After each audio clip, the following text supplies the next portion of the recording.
এই বোর্ডের মাধ্যমে আমরা সুবিচার পাবো না। কারণ আপনারা জানেন যে এই বিপ্লবের পরে সরকারের অন্যান্য সেক্টরগুলোতে ফ্যাসিস্ট আমলের যারা ছিল তারা সরে গেছে, কিন্তু বাহিনীগুলোর মধ্যে সবাই রয়ে গেছে। বিশেষ করে আপনারা জানেন যে র্যাবে যে সমস্ত অফিসাররা গিয়েছিল তাদের মধ্যে যারা সেই জিয়াউল হকের মতো এই ক্যারেক্টার আদেশ শুনে নাই, তাদেরকে বাধ্য করা হয় চাকরি থেকে চলে যেতে। বিভিন্ন ধরনের ফেক সাজানো ঘটনায় তাদেরকে ফাঁসিয়ে দেওয়া হয়। কিন্তু আমরা প্রথম থেকেই আমরা জাতীয়তাবাদী অফিসার, দেশপ্রেমিক অফিসাররা চেষ্টা করেছি শেখ হাসিনার এই ফ্যাসিস্ট গভর্নমেন্টের বিরুদ্ধে দাঁড়াতে, কথা বলতে। সেজন্য এই বিপ্লব যখন শুরু হয় আমরা প্রথম থেকেই এটার সাথে আমরা ঐক্যবদ্ধভাবে আমরা যোগ দিয়েছিলাম। এবং আপনারা জানেন যে বাংলাদেশের সবচেয়ে বড় বড় সিগনিফিক্যান্ট কিছু মিছিল বা সমাবেশ হয়েছিল ডিওএইচএসগুলোর মধ্যে, এবং যেটাই কিন্তু এই সমস্ত ঘটনা। আর একটা হচ্ছে 4 তারিখে যে আমরা একটা প্রেস কনফারেন্স করেছিলাম কয়েকজন প্রাক্তন সেনার প্রধানদেরকে নিয়ে, যেটা একটা বড় মেসেজ গিয়েছিল আমাদের আর্ম ফোর্সেসে। তারপরেই কিন্তু 5 তারিখে আর্ম ফোর্সেস সম্পূর্ণভাবে বিপ্লবের পক্ষে চলে আসে।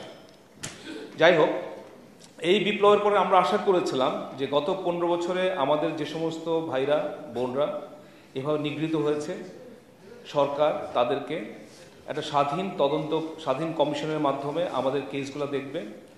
এবং মোর ইম্পর্টেন্টলি আমরা চেয়েছিলাম একটা স্বাধীন কমিশনের মাধ্যমে ভবিষ্যতে যেন সেনাবাহিনীর অফিসার এবং সদস্যদেরকে এইভাবে নিপীড়িত করা না যায় বা নির্যাতিত করা না যায়, একটা প্রপার আইনি সুরক্ষা যেন আমরা পাই। আপনারা জানেন যে সেনাবাহিনীতে বা সশস্ত্র বাহিনীতে কিন্তু আমাদের কোনো আইনি সুরক্ষা নাই।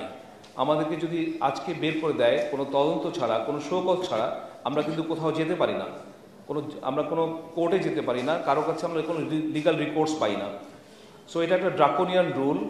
ঔপনিবেশিক আমলের যে আইনগুলো করা হয়েছিল সেটা এখনও আছে। আমরা আশা করেছিলাম একটা স্বাধীন তদন্ত কমিশনের মাধ্যমে সশস্ত্র বাহিনীর এই সমস্ত কালাকানুনগুলা রিফর্ম করে এমন একটা সিস্টেম করা হবে যেখানে আমাদের ন্যূনতম আইনি সুরক্ষা থাকে। সেই পরিপ্রেক্ষিতে জাস্টিস ফর কমরেডস নামে আমরা প্রথম থেকেই আমাদের দাবিগুলো জানিয়ে এসেছিলাম মাননীয় প্রধান উপদেষ্টা দপ্তরে, প্রেস কনফারেন্সের মাধ্যমে বা অন্যান্য মাধ্যমে, কিন্তু এখন পর্যন্ত সেই স্বাধীন তদন্ত কমিশন গঠন করা হয় নাই।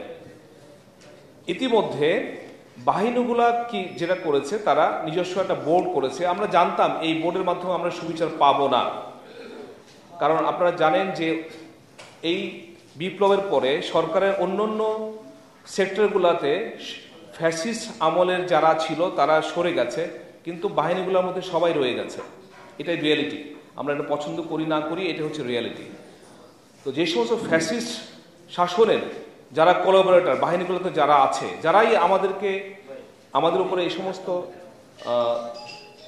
অত্যাচার করেছে, তাদের কাছে আমরা কিভাবে সুবিচার পাব? এই সুবিচার পাওয়া সম্ভব না।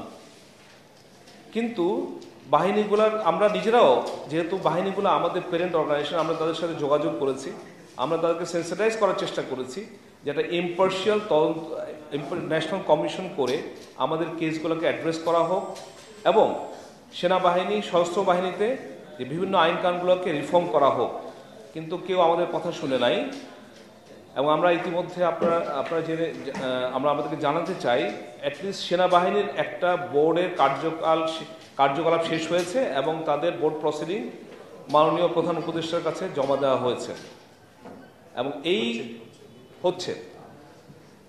এবং আমরা জেনেছি যে এই বোর্ড প্রসিডিংয়ের মাধ্যমে আমাদের ইন্ডিভিজুয়াল কেসগুলো তেমন কোনো সুরাহা হয় নাই। শয়ে অফিসার চাকরিচ্যুত হয়েছিল বা বিভিন্নভাবে নির্যাতিত হয়েছিল।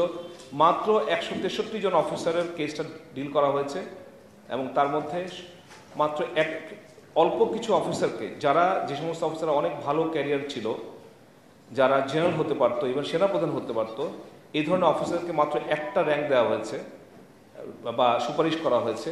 অনেকে কিছুই দেওয়া হয়নি, শুধুমাত্র যারা বরখাস্ত হয়েছিল সেটাকে রিটায়ারমেন্ট দেওয়া হচ্ছে।